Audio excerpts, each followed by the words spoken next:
Welcome back. എന്തൊക്കെയുണ്ട് വിശേഷം? എല്ലാവരും സുഖമല്ലേ? രാവിലത്തെ ചായ കുടിയൊക്കെ കഴിഞ്ഞ് ഞാൻ പിന്നെയും കിച്ചണിലെത്തിയിട്ടുണ്ട്. എൻ്റെ കിച്ചൺ വളരെ ചെറുതാണ്, അതുകൊണ്ട് കഴുകിയ പാത്രങ്ങളൊന്നും എടുത്തു വെക്കാൻ വേണ്ടി വേറൊരു സ്ഥലമൊന്നുമില്ല. രാത്രി കഴുകി വെക്കുന്ന പാത്രങ്ങളുമെല്ലാം ഞാൻ ഇവിടെ തന്നെയാണ് വെക്കുക. രാവിലെ ആകുമ്പോഴേക്കെല്ലാം ഉണങ്ങിയിട്ടുണ്ടാവും, അപ്പോൾ അതൊക്കെ എടുത്ത് മാറ്റി വെക്കും. ഞാൻ 2 മുട്ട ഇപ്പോൾ അടുപ്പത്ത് പുഴുങ്ങാൻ വേണ്ടി ഇട്ടിട്ടുണ്ട്. അപ്പോഴേക്കും തുണിയൊക്കെ കഴുകി റെഡിയായിട്ടുണ്ട്. അതിനൊന്ന് പുറത്ത് കൊണ്ടുപോയി ആറിയിടണം. ഇന്ന് മോളെ ഫ്രണ്ടും കൂടിയുണ്ട് വീട്ടിൽ. അവൾക്ക് സാമ്പാർ ഭയങ്കര ഇഷ്ടമാണ്. അതുകൊണ്ട് ഇന്ന് ഉച്ചയ്ക്ക് സാമ്പാർ ഉണ്ടാക്കാമെന്ന് വിചാരിച്ച് അതിന് വേണ്ട പരിപ്പൊക്കെ ഞാൻ വെള്ളത്തിലിട്ട് വെക്കുന്നതാണ്. ഇനി അതിന് വേണ്ട കഷ്ണങ്ങളൊക്കെ മുറിച്ച് വെക്കണം. സാമ്പാർ ഉണ്ടാക്കുന്ന വീഡിയോ ഞാൻ എൻ്റെ ചാനലിൽ തന്നെ മുമ്പ് അപ്ലോഡ് ചെയ്തിട്ടുണ്ട്. ഞാൻ ആദ്യമൊക്കെ പൊടി സാമ്പാറാണ് ഉണ്ടാക്കിക്കൊണ്ടിരുന്നത്. മല്ലിപ്പൊടിയും സാമ്പാർ പൊടിയൊക്കെ മിക്സ് ചെയ്തിട്ട് ഉണ്ടാക്കുന്നത്. ഇപ്പം ഒരു 2.5 വർഷമായി വറുത്തരച്ച സാമ്പാർ മാത്രമേ ഉണ്ടാക്കാറുള്ളൂ. ഇതുപോലെ ഉണ്ടാക്കാൻ വേണ്ടി എൻ്റെ ചേച്ചി പഠിപ്പിച്ച് തന്നതാണ്. ഇത് ഡീറ്റെയിൽ വീഡിയോ ഞാൻ ഇട്ടിട്ടുണ്ട്. അതിൻ്റെ ലിങ്ക് ഞാൻ താഴെ കൊടുക്കാം. അതൊന്ന് എല്ലാവരും ട്രൈ ചെയ്ത് നോക്കണം. എങ്ങനെയുണ്ടെന്ന് അഭിപ്രായം അറിയിക്കണം. എന്നിട്ട് മക്കൾ ഹാളിലിരുന്ന് പഠിക്കുന്നുണ്ടല്ലോ, അവർക്ക് കുടിക്കാൻ വേണ്ടി കൊണ്ടു കൊടുക്കുന്നതാ. പഠിക്കാനിരിക്കുമ്പോൾ വിശപ്പ് കൂടുന്നു പറയാറുണ്ടല്ലോ, അത് പണ്ട് മുതൽ എന്നോടൊക്കെ അമ്മ പറയുന്നതാ. പഠിക്കാനിരിക്കുമ്പോൾ മാത്രമേ വെള്ളം കുടിക്കാനൊക്കെ തോന്നാറുള്ളൂ. വൈകുന്നേരം ഇനി വേറൊരു പണിയും കൂടിയുണ്ട്. ഉണ്ണിയപ്പം ഉണ്ടാക്കണം. ഞാൻ എപ്പോഴൊന്നും ഉണ്ടാക്കാറില്ല, വിഷുവിന് മാത്രമാണ് അധികം ഉണ്ടാക്കുക. വർഷത്തിൽ 2 പ്രാവശ്യം ഉണ്ടാക്കിയാലായി, അത്രയേ ഉള്ളൂ. ഇന്നത്തെ വ്ളോഗിൽ ഞാൻ 2 വീഡിയോ മിക്സ് ചെയ്തിട്ടാണ് ഇടുന്നത്. ഷാർജ ബുക്ക് ഫെസ്റ്റിന് പോയിട്ടുണ്ടായിരുന്നു. അതിൻ്റെ വീഡിയോസൊക്കെ ഞാൻ ഇതിൻ്റെ ലാസ്റ്റ് ആഡ് ചെയ്തിട്ടുണ്ട്. സാമ്പാറിൻ്റെ കഷ്ണങ്ങളൊക്കെ വെന്തിട്ടുണ്ട്. ഇനി അതിൻ്റേക്ക് പൊടികളൊക്കെ ചേർക്കണം. പിന്നെ തേങ്ങ വറുത്തരച്ച് ചേർക്കണം. ഇന്ന് ഫ്രൈയും കൂടി ഇനി ഉണ്ടാക്കണം. പിന്നെ മോര് കാച്ചുകയും കൂടി വേണം.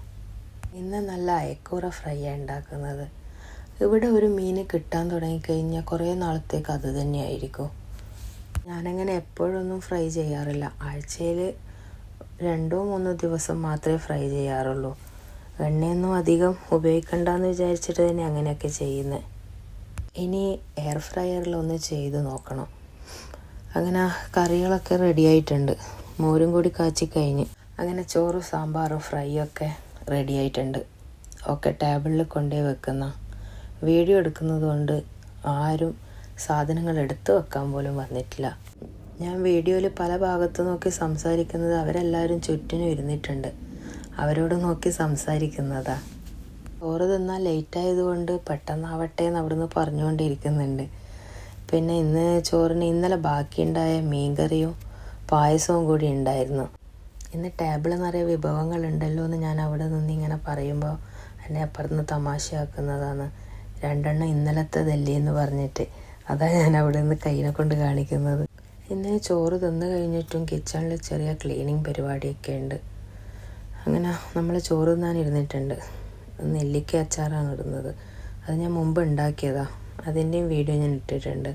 അതിൻ്റെ ലിങ്കും ഞാൻ താഴെ ഷെയർ ചെയ്യാം. TV ഒക്കെ കണ്ടങ്ങനെ ചോറ് തിന്നുകൊണ്ടിരിക്കുന്ന നമ്മൾ ചോറ് തിന്നുന്ന സമയത്ത് അന്ന് TV വെക്കുക. മറ്റുള്ള സമയം അങ്ങനെ കാണാറില്ല. നേരത്തെ പറഞ്ഞില്ലേ ചെറിയൊരു ക്ലീനിങ് പരിപാടി ഉണ്ടെന്ന്. ഓയിലും അച്ചാറൊക്കെ വെക്കുന്ന ഒരു ട്രേ ഉണ്ട്.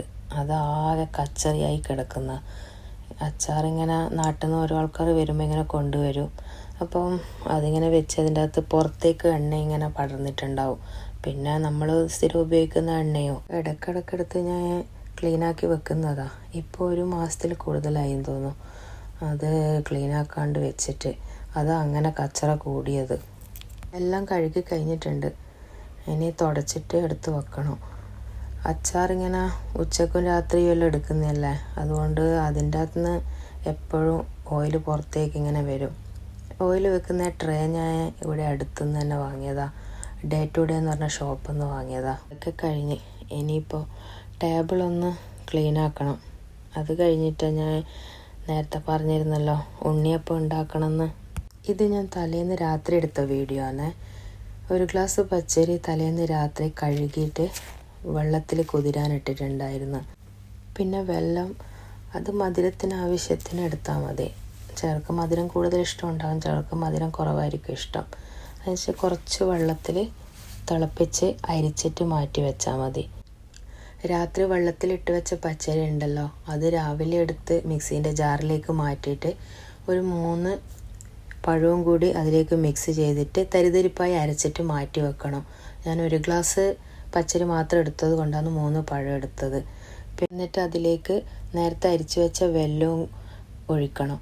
പിന്നെ 2 ടേബിൾ സ്പൂൺ നെയ്യ് ഒഴിച്ച് അതിലേക്ക് തേങ്ങാക്കൊത്തും എള്ളും കൂടി നന്നായി ഒന്ന് വഴറ്റിയിട്ട് ഒരു 8 മണിക്കൂറോളം മാറ്റി വെച്ചാൽ മതി.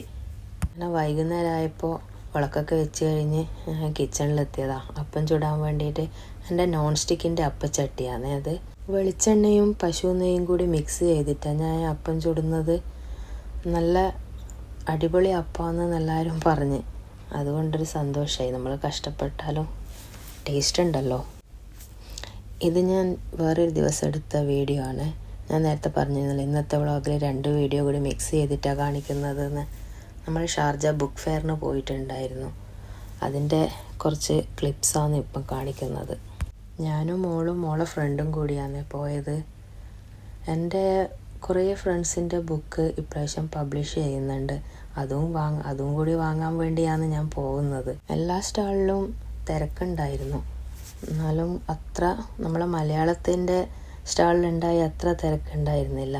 അവളോട് ഇപ്രാവശ്യം പോകുമ്പോൾ തന്നെ പറഞ്ഞിട്ടുണ്ടായിരുന്നു, ഇപ്രാവശ്യം ബുക്കൊന്നും വാങ്ങിത്തരില്ല, കാരണം +2ൻ്റെ എക്സാം നടന്നുകൊണ്ടിരിക്കുന്നല്ലേ ഇപ്പോൾ. അതുകൊണ്ട് ബുക്സൊന്നുമില്ല, വെറുതെ നോക്കിയാൽ മാത്രം മതി. ഞാൻ എൻ്റെ ഫ്രണ്ട്സിൻ്റെ 3 ബുക്ക് വാങ്ങിയിട്ടുണ്ടായി. നമ്മളിങ്ങനെ ഓരോ സ്റ്റാളിലേക്ക് കൂടി നടക്കുന്നതിനിടക്കാണ് അവിടെ ഒരു ഡാൻസ് കണ്ടത്. മൊറോക്കൻ ഡാൻസ് ആണെന്നാണ് പറഞ്ഞത്. അങ്ങനെ നമ്മൾ അവിടെയൊക്കെ കറങ്ങി ഒരു 10:30 ആയപ്പോഴേക്കും വീട്ടിലേക്ക് തിരിച്ചു വന്നു. നല്ല ട്രാഫിക് ഉണ്ടായിരുന്നു, കുറച്ച് ലേറ്റായി എത്താൻ. അപ്പോൾ ഇന്നത്തെ വീഡിയോ ഇത്ര മാത്രമേ ഉള്ളൂ. വീഡിയോ ഇഷ്ടമായാൽ എല്ലാവരും സബ്സ്ക്രൈബ് ചെയ്യാനും ലൈക്ക് ചെയ്യാനും മറക്കരുത്. Okay, tata, by.